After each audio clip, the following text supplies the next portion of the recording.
Hello, my name is Alejandro Tenore and I'm going to talk about the car history. In 1769, the first powered steam car was created by Nicholas Cugnot. This car was able to carry 4 tons and it could cover 7.8 kilometers in 1 hour.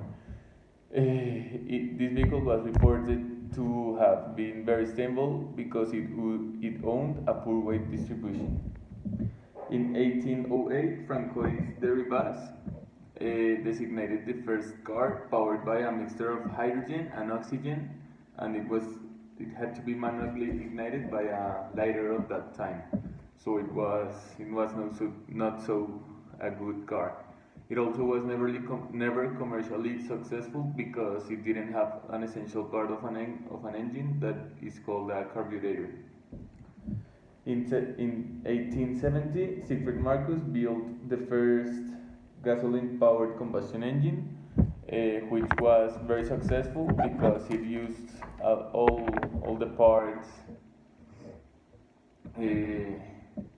that an engine need to have, like a plank, a carburetor, and a starter that it don't has to be manually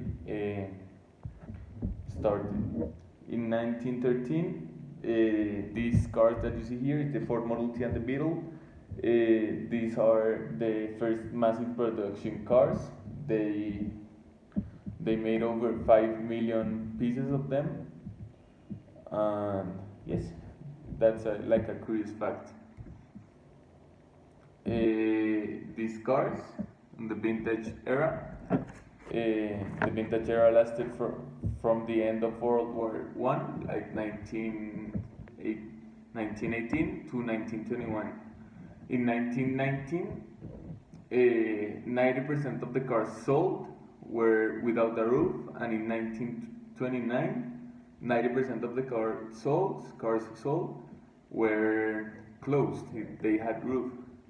Also, in this era, the motors V8 and V12 were created, and that are the engines used nowadays.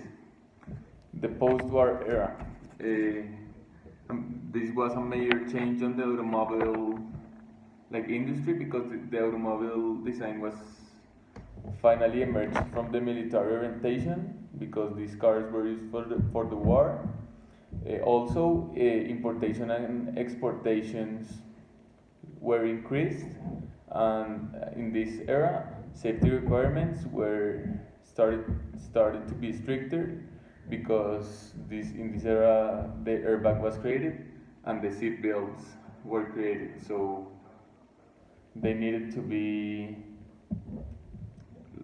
The law had to be stricter. The modern era. The modern era was defined as the 25 years preceding is defined like 20 years from now. Also, the body styles have changed as well as the modern one. One example is hatchback, sedan, and the sport utility vehicles. The modern era has also seen rapidly improving the fuel efficiency and the engine output. The automobile emissions have eased with computerized engine management systems. Also, electric vehicles are being created because in recent years concerns have increased over the time of the environmental impact of the gasoline in cars. Also higher gasoline prices. Also, these